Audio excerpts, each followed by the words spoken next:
মোটামুটি অর্ধেকটা পথ এসে গেছি, আর এখন একটা জায়গায় এসে বসেছি। এখানে একটু বিশ্রাম নেব, একটু বসবো।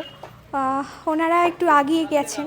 এবারে আমার যেহেতু কিছু ভিডিও ফুটেজ নিতে হবে, আর এই প্লেসটা বেশ আমার ভালো লেগেছে, তো ওই জন্য আমি এখন এখানে একটু বসবো, কিছু ফটো তুলব আর কিছু ফুটেজ নেব। নেওয়ার পরে আমি আবার আর কি যাওয়া শুরু করব। মানে এই জায়গাটা, এই আর কি জায়গাটা দৃশ্য। মানে এখানে না, মানে আপনি চাইলেই আর কি অনেকক্ষণ বসে থাকতে পারবেন। মানে আপনি যদি মনে করেন যে এখানে আপনি ঘন্টা 2-3 কাটিয়ে যাবেন, বা এখানেই বসে আপনি কিছুটা সময় থাকবেন, তাহলে মানে একদম মানে অনেকটা সময় এখানে কাটাতে পারবেন। কি অপূর্ব লাগছে, মানে অসম্ভব সুন্দর। আর রোদটা এসেছে না, রোদের জন্য আরও বেশি ভালো লাগছে, আরও বেশি ভালো লাগছে। দাদা বাই বাই।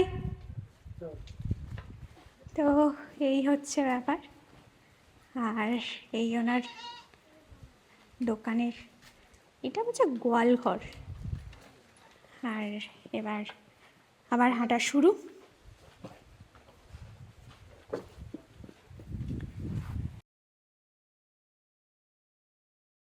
মোটামুটি অর্ধেকটা পথ এসে গেছি, আর এখন একটা জায়গায় এসে বসেছি। এখানে একটু বিশ্রাম নেব, একটু বসবো। ওনারা একটু আগিয়ে গেছেন। এবারে আমার যেহেতু কিছু ভিডিও ফুটেজ নিতে হবে, আর এই প্লেসটা বেশ আমার ভালো লেগেছে, তো ওই জন্য আমি এখন এখানে একটু বসবো, কিছু ফটো তুলব আর কিছু ফুটেজ নেব। নেওয়ার পরে আমি আবার আর কি যাওয়া শুরু করব। মানে এই জায়গাটা, এই আর কি জায়গাটা দৃশ্য।